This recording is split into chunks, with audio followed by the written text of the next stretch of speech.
우리 함께 보실 말씀은 이사야서 11장 그리고 12장의 말씀입니다. 구약성경 981페이지 이사야서 11장 그리고 12장까지의 말씀입니다. 우리 함께 읽도록 하겠습니다. 이새의 줄기에서 한 싹이 나며 그 뿌리에서 한 가지가 나서 결실할 것이요 그 위에 여호와의 영 곧 지혜와 총명의 영이요 모략과 재능의 영이요 지식과 여호와를 경외하는 영이 강림하시리니 그가 여호와를 경외함으로 즐거움을 삼을 것이며 그의 눈에 보이는 대로 심판하지 아니하며 그의 귀에 들리는 대로 판단하지 아니하며 공의로 가난한 자를 심판하며 정직으로 세상에 겸손한 자를 판단할 것이며 그의 입의 막대기로 세상을 치며 그의 입술의 기운으로 악인을 죽일 것이며 공의로 그의 허리띠를 삼으며 성실로 그의 몸의 띠를 삼으리라. 그때의 이리가 어린 양과 함께 살며 표범이 어린 염소와 함께 누우며 송아지와 어린 사자와 살찐 짐승이 함께 있어 어린아이에게 끌리며 암소와 곰이 함께 먹으며 그것들을 새끼가 함께 엎드리며 사자가 소처럼 풀을 먹을 것이며 젖 먹는 아이가 독사의 구멍에서 장난하며 젖된 어린아이가 독사의 굴에 손을 넣을 것이라. 내 거룩함 삼 모든 곳에서 해됨도 없고 상함도 없을 것이니 이는 물이 바다를 덮은 같이 여호와를 아는 지식이 세상에 충만할 것임이니라. 그날에 이새의 뿌리에서 한 싹이 나서 만민의 기치로 설 것이요 열방이 그에게로 돌아오리니 그가 거한 것이 영화로우리라. 그날에 주께서 다시 그의 손을 펴사 그의 남은 백성을 아수르와 애굽과 바드로스와 구스와 엘람과 시날과 하막과 바다 섬들에서 돌아오게 하실 것이라.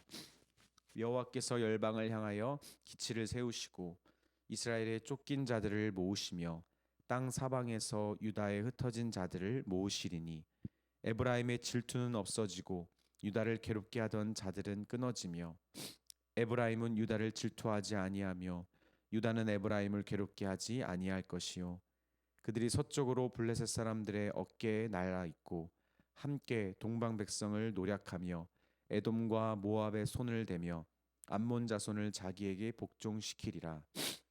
여호와께서 애굽 해만을 말리시고 그의 손을 유브라데 하수 위에 손들어 뜨거운 바람을 일으켜 그 하수를 쳐 7갈래로 나누어 신을 신고 건너가게 하실 것이라.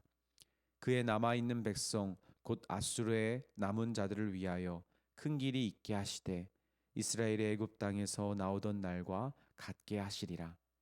그날에 내가 말하기를 여호와여 주께서는 전에는 내게 노하였사오나 이제는 주의 진노가 돌아섰고 또 주께서 나를 아니하시오니 내가 주께 감사하겠나이다 할 것이니라. 보라 하나님은 나의 구원이시라. 내가 신뢰하고 두려움이 없으리니 주 여호와는 나의 힘이시며 나의 노래시며 나의 구원이심이라. 그러므로 너희가 기쁨으로 구원의 우물들에서 물을 기르리이다. 그날에 너희가 또 말하기를 여호와께 감사하라. 그의 이름을 부르며 그의 행하심을 만국 중에서 선포하며 그의 이름이 높다 하라.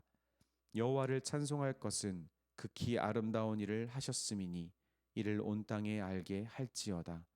시온의 주민아 소리 높여 부르라. 이스라엘의 거룩하신 이가 너희 중에서 크심이니라 할 것이니라. 아멘.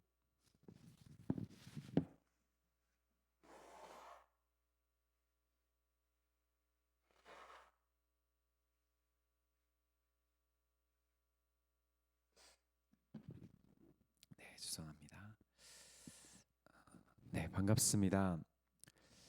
본문은 이스라엘의 멸망과 그리고 그들의 심판의 도구인 이 아시리아의 멸망 끝에 찾아올 하나님의 거룩한 통치의 약속에 대한 내용입니다. 앞선 10장 33절에서 34절의 말씀에서 이사야는 그 심판의 때에 하나님께서 강력한 그의 힘으로 예루살렘 시온산 가지를 꺾으시고 그 빽빽한 숲을 베시는 그 그 장면을 그려줍니다.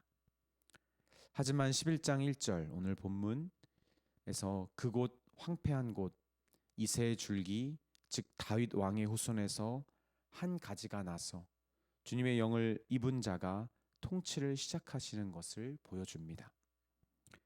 실패한 북이스라엘의 모든 왕들과 달리 또 남유다의 왕들의 그 불완전함이 아닌 여호와의 영이 임한 그 심판의 주 예수는 하나님을 경외하는 왕입니다. 그리고 공의와 정의로 판결하시는 통치자이십니다. 그의 나라가 임할 때 하나님을 아는 지식이 이 땅에 가득하기에 모든 다툼과 살인과 미움이 사라지는 그런 평화의 나라가 될 것입니다. 13절입니다.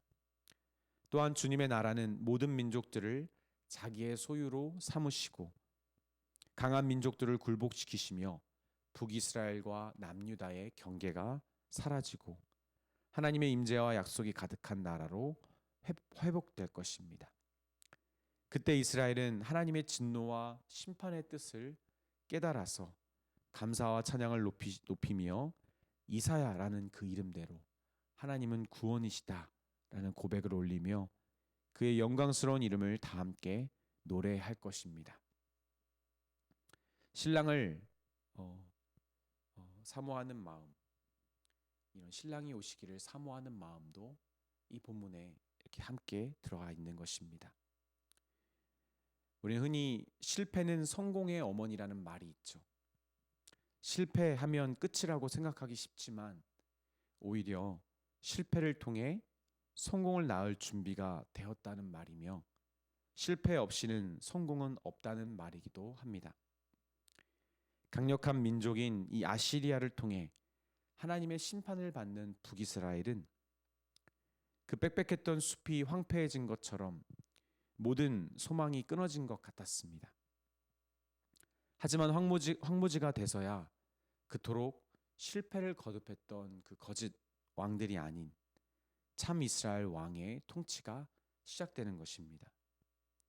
이 왕은 하나님의 영을 지닌 왕이며 지혜와 총명과 모략과 재능의 영이 가득한 왕입니다. 더욱 놀라운 것은 이 왕은 첫째 사람 아담부터 기름 부음 받은 이스라엘의 모든 왕까지 모두 실패했던 그런 하나님을 경외하는 것, 그것에 있어서 성공하는 참으로 하나님을 경외하는 왕이라는 것입니다. 공의와 겸손과 성실로 통치하는 그 이스라엘의 왕입니다. 이 왕이 통치하는 그날에 오늘 본문이 5번 이상 반복해서 말하고 있는데 그날에 우리가 그토록 바라던 하나님의 통치가 이 땅 가운데 임하는 것입니다.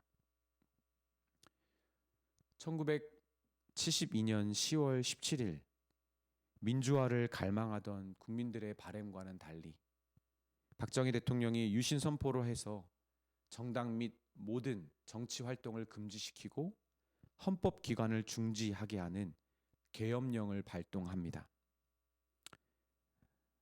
이 땅의 사람의 통치와 제도의 한계와 연약함을 바라보면서 그때 오소운 목사님이라는 분이 한 찬송가를 이 어린이 찬송가죠. 편집하며 작사합니다. 사막에 샘이 넘쳐 흐르리라 사막에 꽃이 피어 향내 내리라 주님이 다스리 그 나라가 되면은 사막이 꽃동산 되리 사자들이 어린 양과 뛰놀고 어린이들 함께 뒹구는 참 사랑과 기쁨의 그 나라가 이제 속히 오리라. 아마 여러분 많이 들어보신 적 있을 것입니다.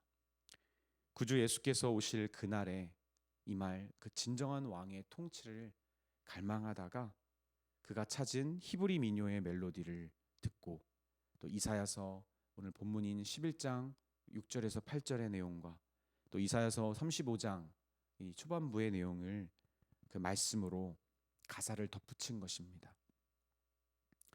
우리 주 안에 사랑하는 여러분, 우리 삶이 고단하고 또 두려움이 가득한 것은 사실 거짓 왕이 통치하기 때문입니다. 그리고 그 통치를 거듭하기 때문입니다. 우리에게는 하나님을 경외하기를 실패하지 않는, 오히려 즐거워하는, 여호와를 아는 지식이 세상에 충만하도록 하는 그런 하나님의 아들의 통치가 필요합니다. 내가 죽고 예수로 사는 그 복음은 곧 거짓 왕의 통치가 끝나고 참 왕의 통치가 시작하는 것입니다. 보라, 하나님은 나의 구원이시라. 내가 신뢰하고 두려움이 없으리니 주 여호와는 나의 힘이시며 나의 노래시며 나의 구원이심이라. 그러므로 너희가 기쁨으로 구원의 우물들을 서 물을 기르리리도다. 이사야서 12장 2절의 3절의 말씀입니다. 예수님의 통치를 맛본 하나님의 백성은 기쁨과 찬양이 넘칩니다. 두려움이 사라지고 하나님을 신뢰하는 믿음만 남습니다. 진정한 왕이신 우리 주 예수 그리스도께 우리 내 전 인격과 내 온 인생의 통치를 온전히 맡기는 저와 여러분이 되기를 바랍니다. 아멘. 기도하시겠습니다. 하나님 아버지, 이 땅에 사는 우리가 어떤 왕과 누군가의 통치로 인하여 그날이 오는 것이 아니라 오직 우리 주 예수 그리스도 하나님의 아들이 오셔야만 진정한 그날의 그 통치가 임함을 우리가 알게 해주세요. 하나님, 먼저는 우리 안에 내 인격과 내 온 삶의 통치의 주권을 우리 주 예수께 드릴 수 있는 저희가 되기 원합니다. 아버지, 주님의 통치를 맛본 그 하나님의 백성들이 그 주님의 나라가 완전히 임할 그날을 소망하며 기대하며 또 준비하는 그런 능력의 삶을 살게 해주세요. 우리 주 예수님의 이름으로 기도드립니다. 아멘. 기도하시겠습니다.